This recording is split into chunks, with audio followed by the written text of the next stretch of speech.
Hello, everyone. My name is Brandon. I am a tech lead at Cisco Talos, and I'm joined by my colleagues Jeff, John, and Nick. And we write a fair bit of rules here within Talos. We also deal with the engine, and that's what we're going to talk about today. Specifically, what are Snort 3 rules? How do they differ from Snort 2 rules? And then we're going to go into some vulnerabilities. I have 3 real-world vulnerabilities we're going to cover today: a command injection vulnerability, a directory traversal, and a buffer overflow. And then John is going to take a look at the Snort to Lua tool, which is a tool for converting automatically your Snort 2 rules to Snort 3. And then finally, Jeff will close us out with a look at the detection trace, which is a pretty neat feature of Snort 3 for debugging rules that you're writing.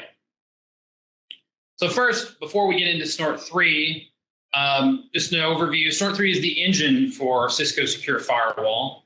It inspects network traffic. It dissects the traffic on a protocol and file level. It isolates vulnerability conditions. It identifies malware command and control traffic. It inspects files and alerts and or blocks on that traffic that meets those conditions.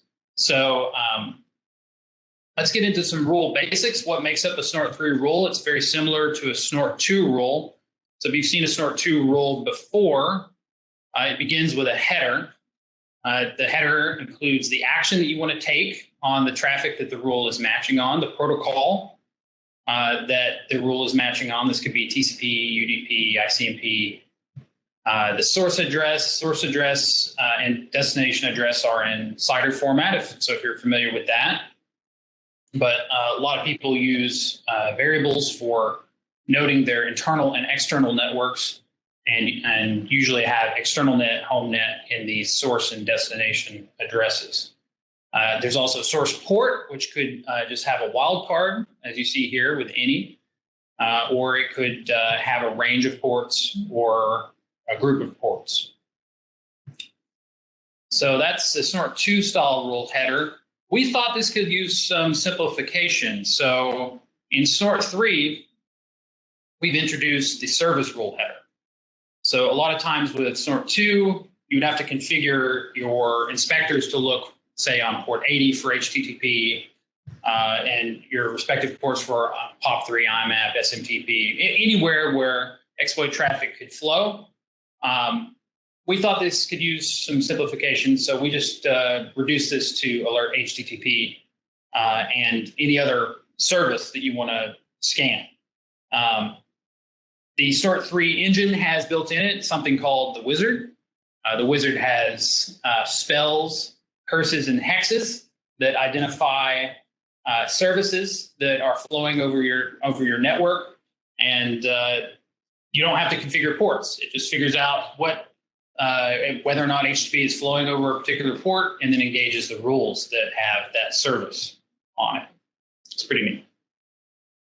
So whenever you wanted to scan files in Snort 2, you had to use this somewhat complicated rule header that had a collection of ports that files could flow over, like the ones I mentioned: HTTP, POP, IMAP, SMTP. We thought this also could use some simplification. So in Snort 3, you have the alert file rule header.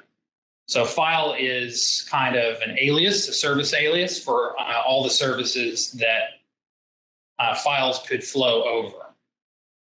Another cool feature of Snort 3 is if a file is identified as having compressed data within it, say it's a zip file or one of the new Office formats that use zip under the hood, then the service rules will be able to look inside those Office documents. So say if you're looking for a malicious VBA macro or any,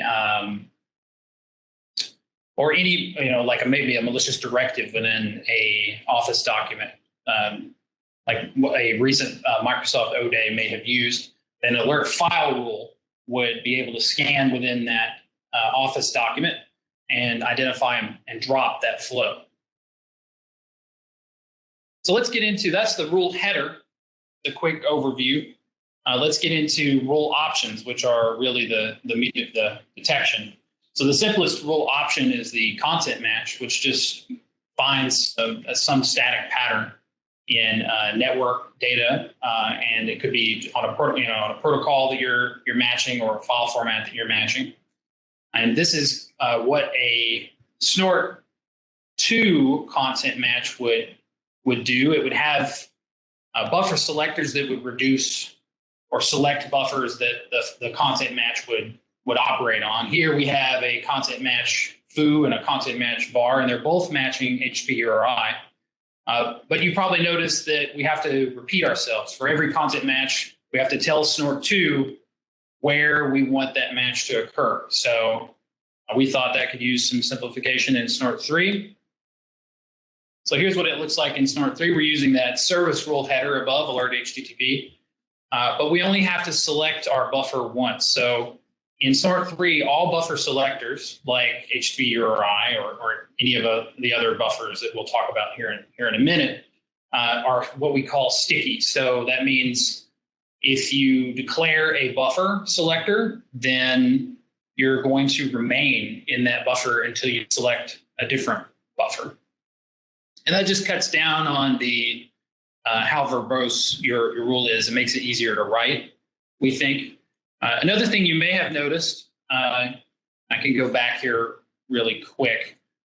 The arguments to the content match in Snort 2 occur after it. So you have a content and then you say you want it to be distance 0 away from another content. So here we have patterns that are relative to other patterns. So in Snort 3, we've moved arguments into the content, the actual rule option itself. So, and we've standardized it. So in Snort 2, you had some that used this syntax where arguments were comma separated, and you had some that had the old syntax where arguments came after a rule option. We've simplified it and standardized it to where every argument for a rule option in Snort 3 is comma separated within an argument. So we think that simplifies the syntax drastically, and we hope that you like the new syntax. We do, certainly, within Talos. So let's go over some of the common buffers that you'll see when you're writing rules for blocking exploits. So here are the buffers that were available in Snort 2 and HTTP inspect. And it's pretty much every part of the request that you would want to match. You have the method up above. Just as a quick refresher, in HTTP, whenever you send a form or you click submit on a page, this is the kind of traffic that you would see over the network.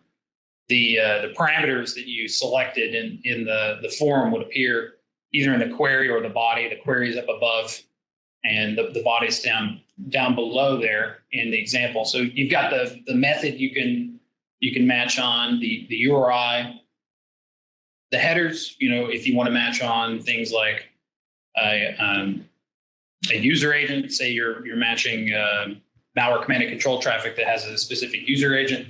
You've got cookies available. So it's pretty complete, but one thing that we thought would help tremendously is to allow you to drill down even further in Snort 3. So in Snort 3, we've kind of made this more specific. So now we've broken the URI out into the path part of the URI and the query part of the URI. We have something new called just-in-time buffers.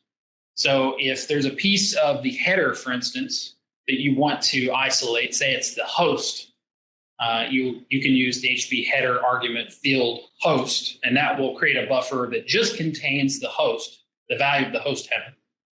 So that's pretty neat. You can see that I've selected the HTTP header field host, HTTP header field content link. Those are separate buffers you can make content matches on or perform any rule option options on.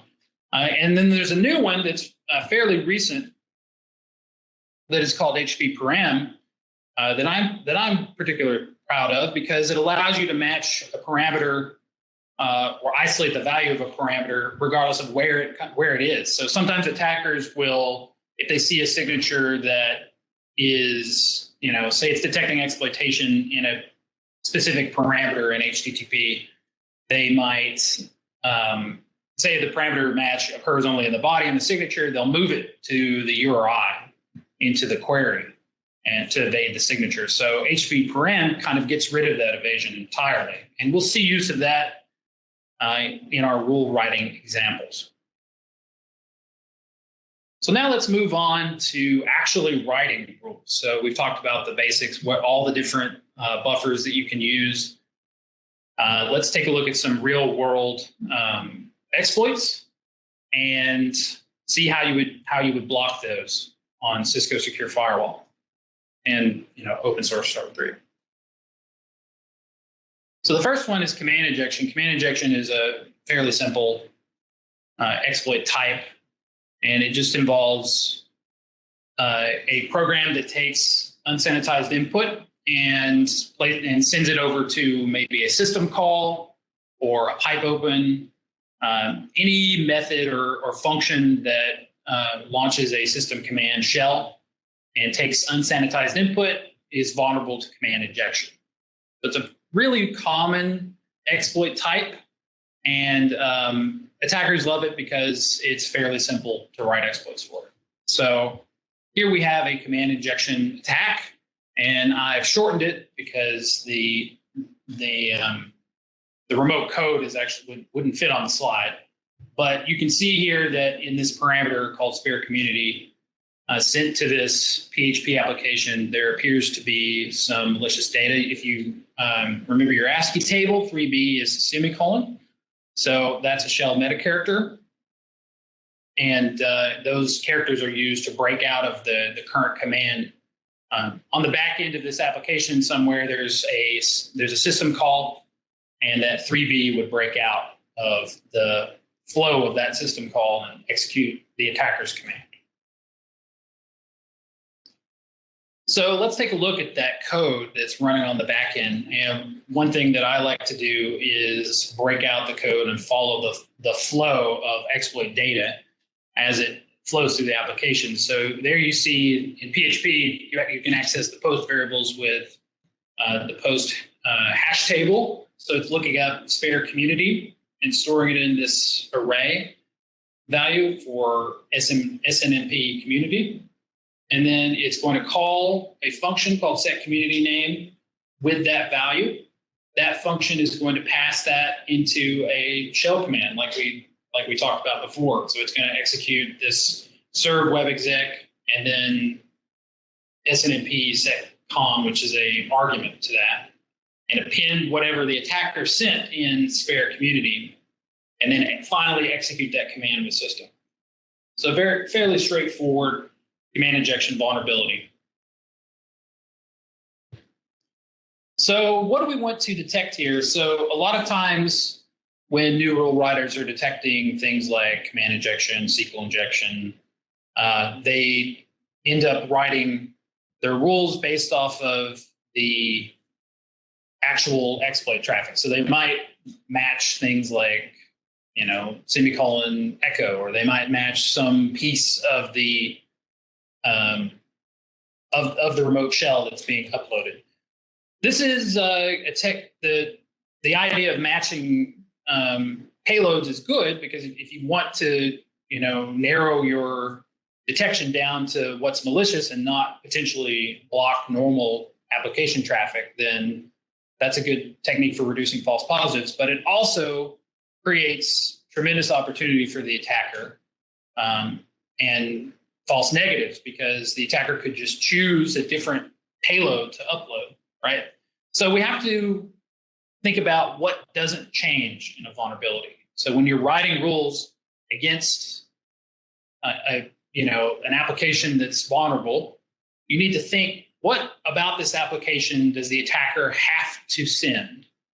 And usually with command injection vulnerabilities, the attacker has to send shell metacharacters.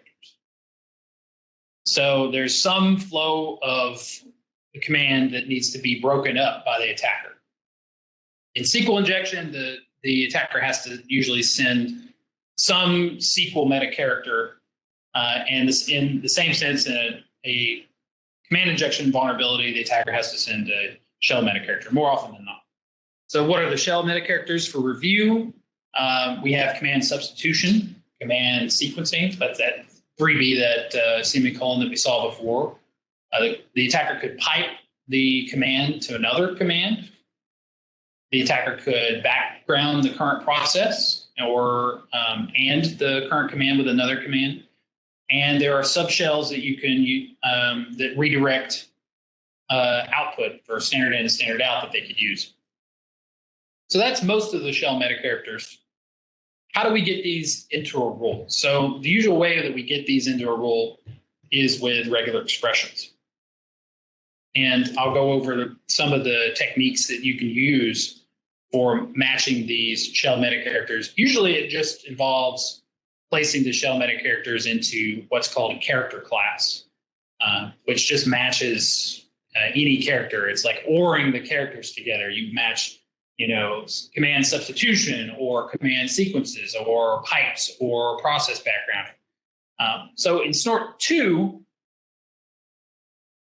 what you would do is you would take a look at that post request and think, all right, well, this is only going to be sent to admin notification, right? So we want to match that URI. And where is the vulnerable parameter? Well, the vulnerable parameter, as we saw when we broke down the code on the back end, is spare community. So we're going to match spare community in the client body. And then here in this regular expression, you see what you would have to do in Snort 2 is you'd have to break up every one of those shell metacharacters that the attacker could use. So they could, all of the backtick, semicolon, pipe. And here I just have them in ASCII notation or escaped ASCII, so that the regular expression could match all of them.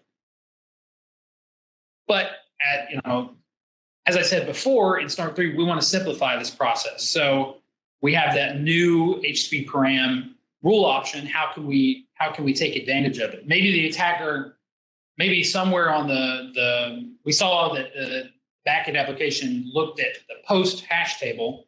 Maybe somewhere else in the application, the parameters pulled from the URI or the get hash table.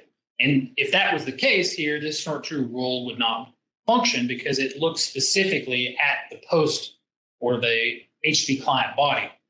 So how would we account for that evasion and prevent the attacker from exploiting it in that scenario? So in Snort 3, we don't have to worry about where the parameter occurs because we can use HTTP param. So here I've isolated the admin notification match to the URI path because I know that's not going to occur in the query. That's the path that the attacker is targeting.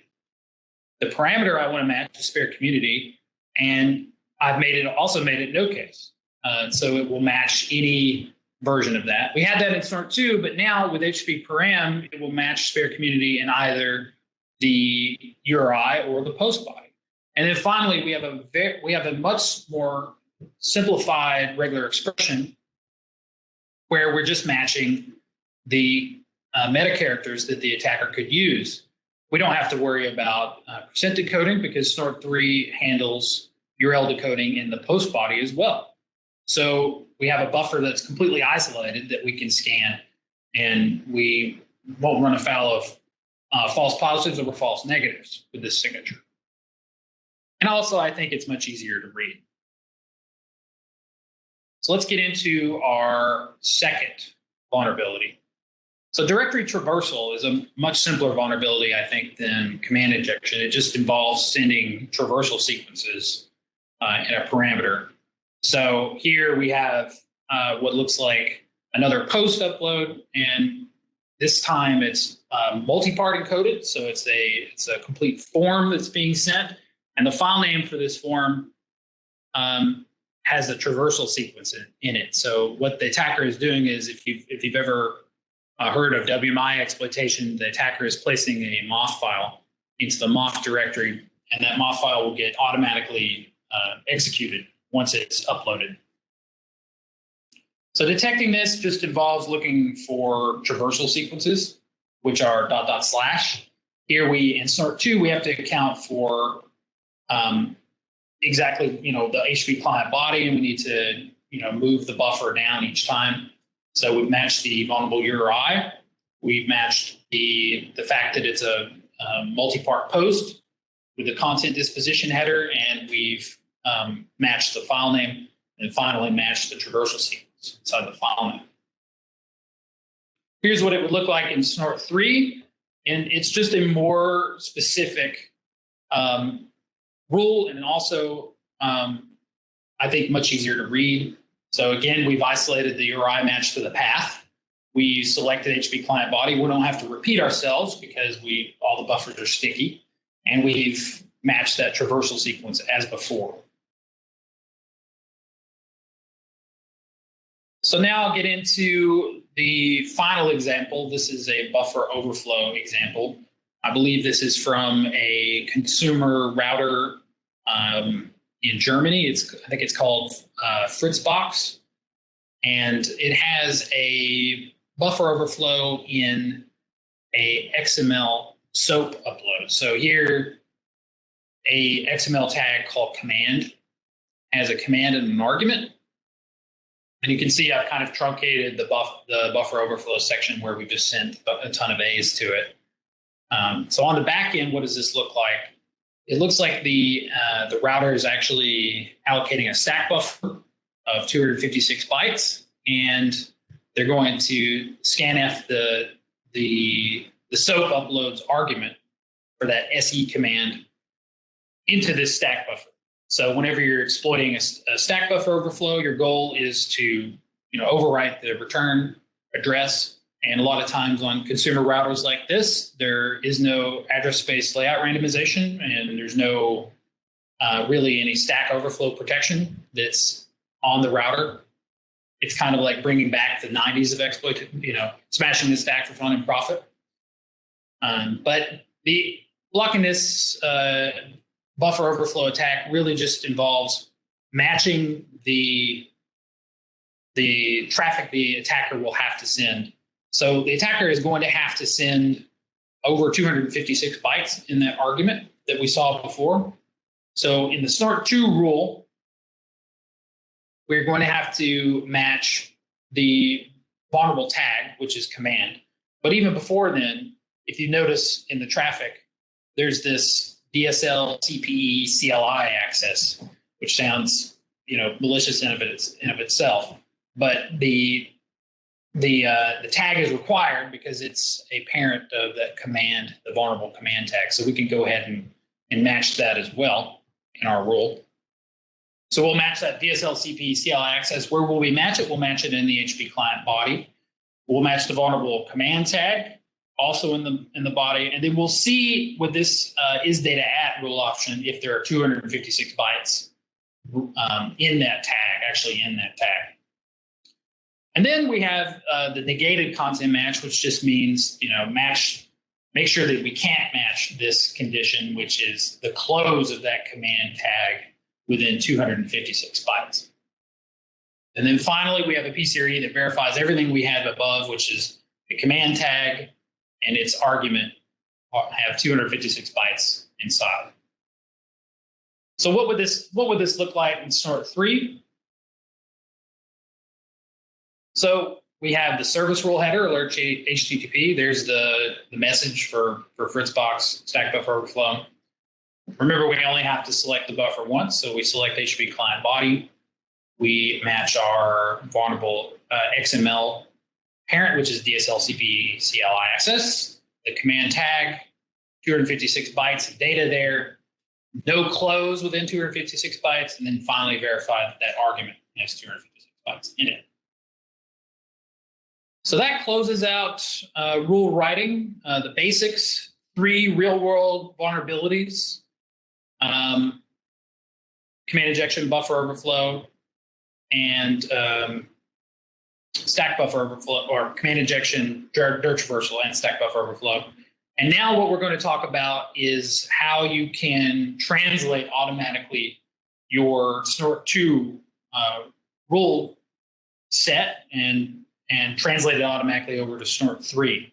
So we built this tool called Snort to Lua, and John is going to talk about that. Hey, you want There we go. Share my slides real quick.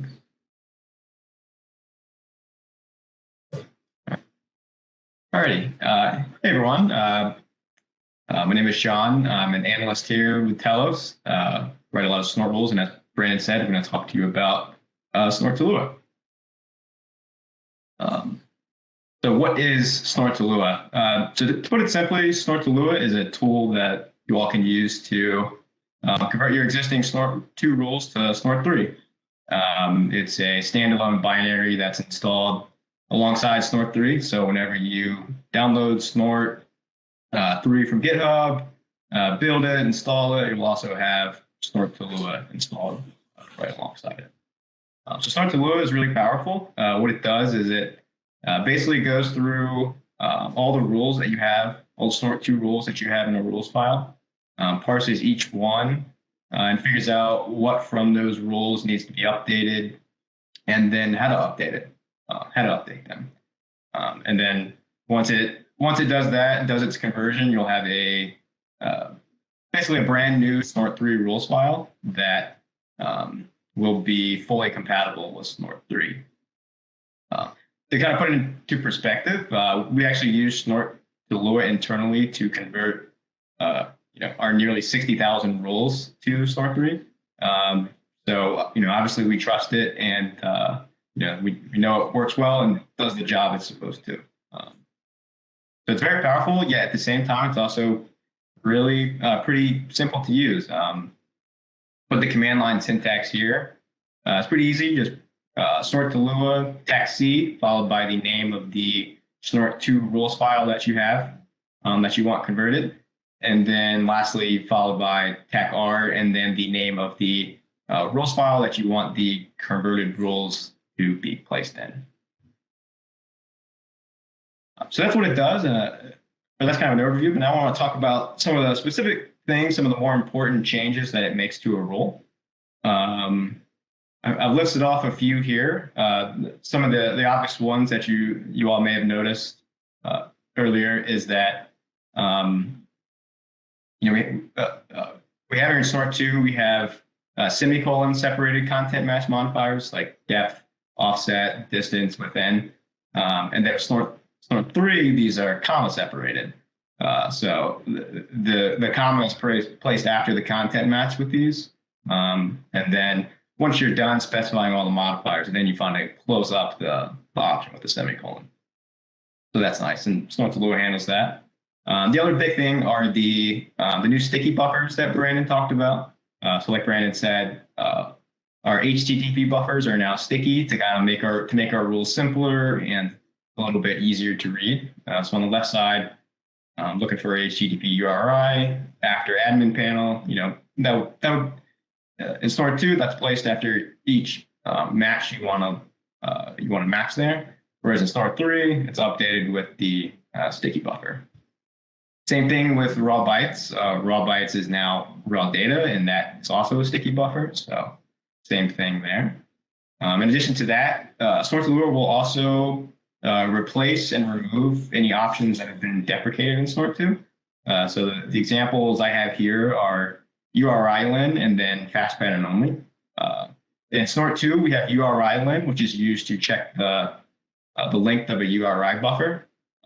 That's been removed in Snort 3.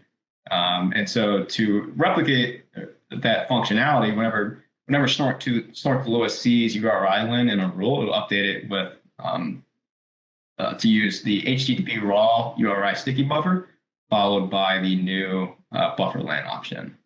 So it'll handle that for you as well. And then fast pattern only. Fast pattern only has been, you all might have noticed this as well, but fast pattern only is no more in Snort 3. The reason being is that previously we would have to explicitly set fast pattern only on rules to tell Snort only to evaluate an option once. Whereas in Snort 3, Snort 3 will do that intelligently. It'll know if it's able to evaluate a rule just once, and so we don't have to explicitly tell it, which is nice. So Snort to Lua will handle that as well. And then the last example we have here, I wanted to use this one to just kind of highlight that there are some minor syntax changes here and there that have been made to Snort 3. So on the left side, this option is used to specify a DCE RPC interface. Previously in Snort 2, you would just use the keyword followed by the UUID. However, now in Snort 3, before you put the UUID in the version, you have to actually put the string UUID in version. So there are a lot of small things here and there that have been tweaked with Snort 3. But the point being is that Snort 3 will handle, Snort to Lua will handle all of the conversion for you, and give you a well-formed and role that's compatible with Snort 3.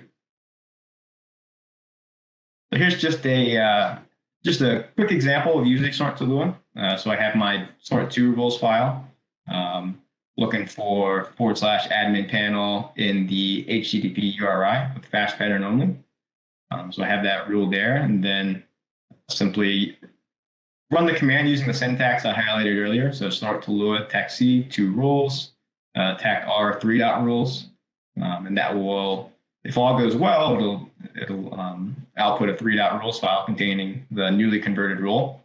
And then if we cat the 3 rules file here, we will see it. So we see the new sticky buffer, HTTP URI before the content match. And then we also see fast pattern comma no case that replaces fast pattern only. And the other thing I wanted to highlight here is that if it can, sometimes Snort to Lua will add a comment above the rule to give a little bit of context of what might have happened with the rule.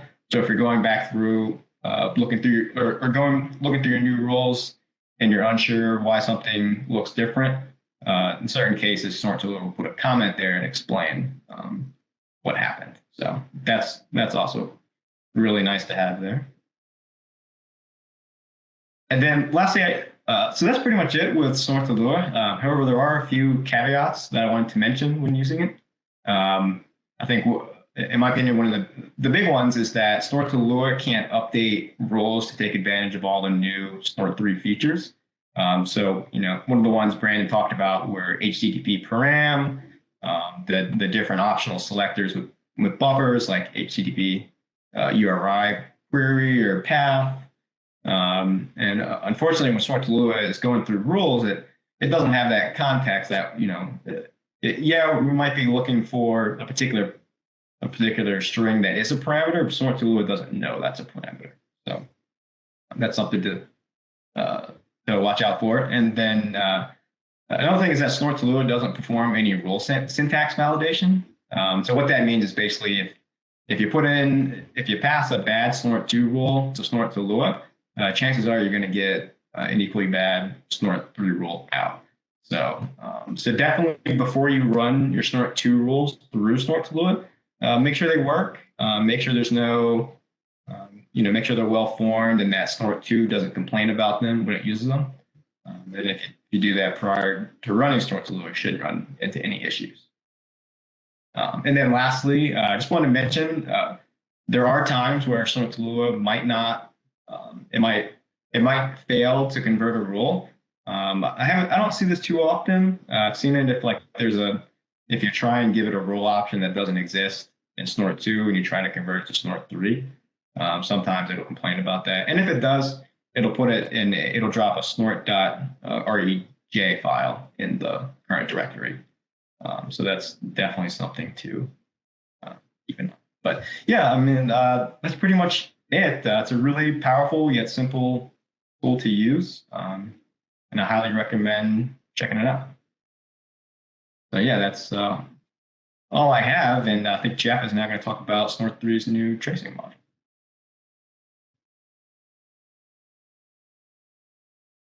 Yeah, thanks, John. Let me pull up my slides here.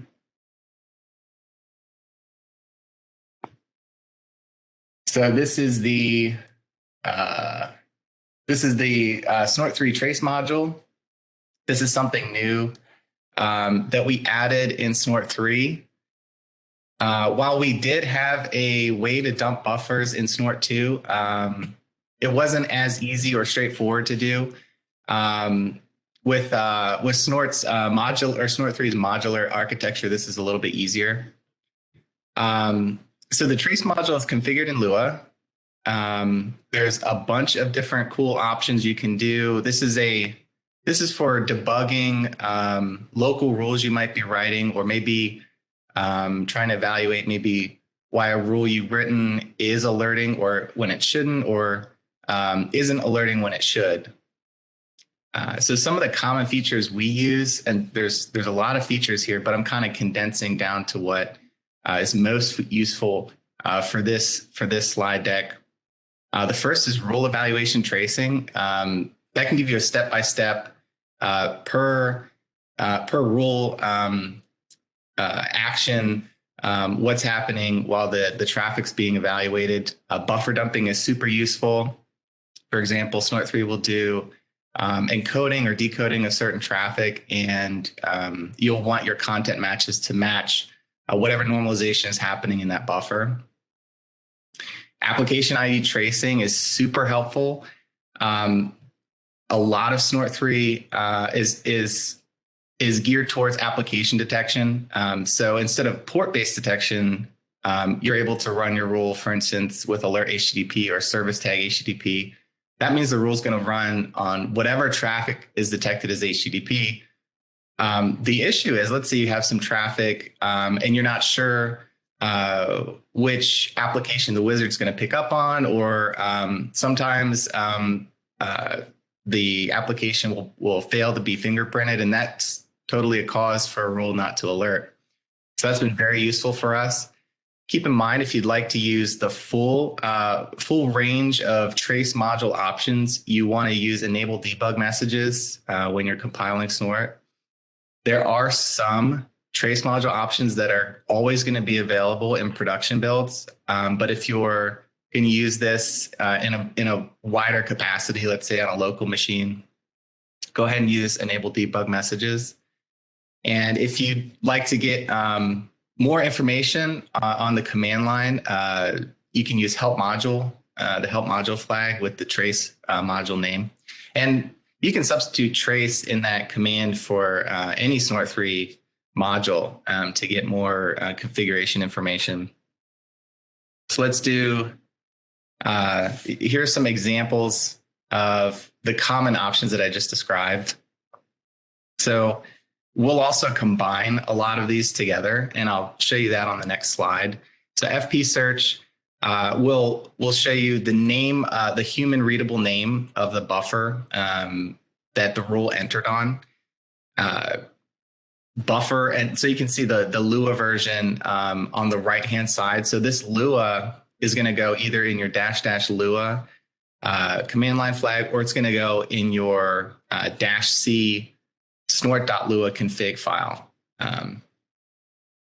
So rule vars, that's one that we use occasionally. If you're using byte test or byte extract, these dumping the rule variables will let you know which values actually got extracted. So that can be helpful if you're doing comparing a byte that way. And then rule eval and wizard, which I talked about earlier. So here's an example of if you were to combine all of these together in one Lua file. You could maybe have like a tweaks file that, for debugging, this might be it. So we'll do an example. This is a very simple rule. We're doing alert HTTP. So this rule will run on all HTTP traffic that the wizard identifies. We're looking for rules that are client to server, and we're going to look in the URI for a specific exploit.html file being requested. So this is the standard out. You'll see if you're using that Lua file that I posted. So the first thing you'll see on the top, that's the wizard fingerprinting the service HTTP. So that's good. That means that our rule is qualified to run on this stream. The fast pattern has entered on the HTTP traffic, and we get a buffer dump. You can see on the third square there. And then at the very bottom, you can see where it says rule eval, starting tree eval. That means that the fast pattern is already entered, and now we're evaluating each rule option. So continuing on, this rule doesn't have any rule variables, but if it did, those would be printed here. And then at the very bottom, since this is a very simple rule, we see reached leaf, and then we see matched rule. So there's your rule tracing showing you that the rule has matched. And that's it for rule tracing. And if you have any questions, leave them in the Q&A. Very good. Thank you, Jeff. And folks, if you have any questions after all of this that you'd like to enter, please go ahead and put them in the Q&A. I think we've got most of them answered, at least through the Q&A form. But if any of the panelists see something that perhaps they'd like to expand upon, feel free. And just a reminder, if you've got a question that perhaps is more specific to your environment and you'd rather not post it, then feel free to send it to me directly. And that's rallbach@cisco.com. So we'll pause a moment and just see if anything else comes up in the Q&A panel.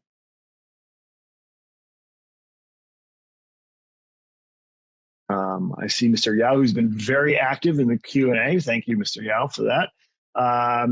Is this an explanation about after the update, we have the seam? I'm not sure exactly what that question is, but if someone wants to verbally answer that, or maybe ask what the... Oh, too late. It's already answered. No,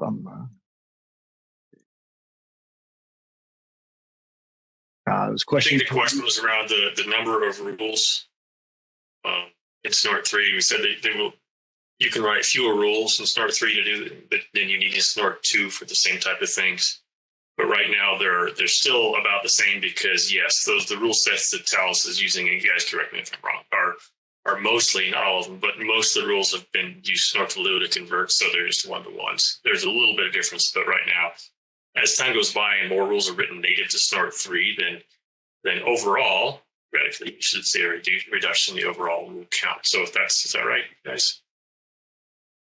That's absolutely correct. So currently we have we've translated the Snort 2 rule set to Snort 3, and we also have added on top of that native Snort 3 detection to perform actions that we want to do in Snort 3 specifically. And over time, we will be reducing the rule set, hopefully, quite a bit, because as you saw in our slides, a ton of rules that require, or a ton of detection that require multiple rules will only require one.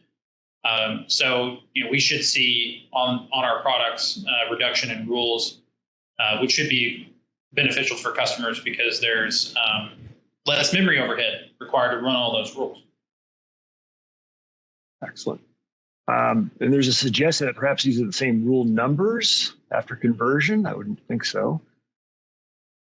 So the SIDs, for the most part, should be the same. The SIDs, the Snort IDs for the rules, for the most part, should be the same. Like I said, we do have those native rules, which are on top of that. But on product, we have mappings between the signature IDs. So if you have a signature enabled in Snort 2 to detect a vulnerability, then when you move engines to Snort 3, that signature should still be enabled.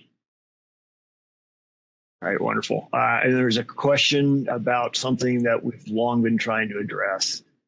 When we do a rule update, are we going to have to restart the Snort process?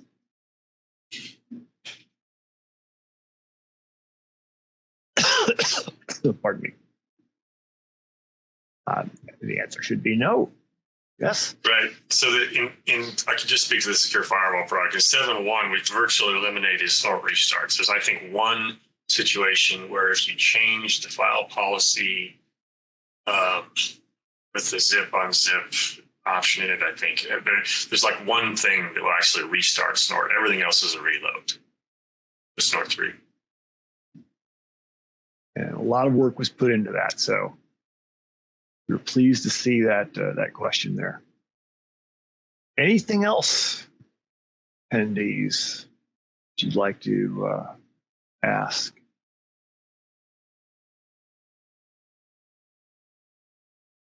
Well, not seeing anything. I want to thank everybody. We've had a very consistent attendance throughout the entire presentation.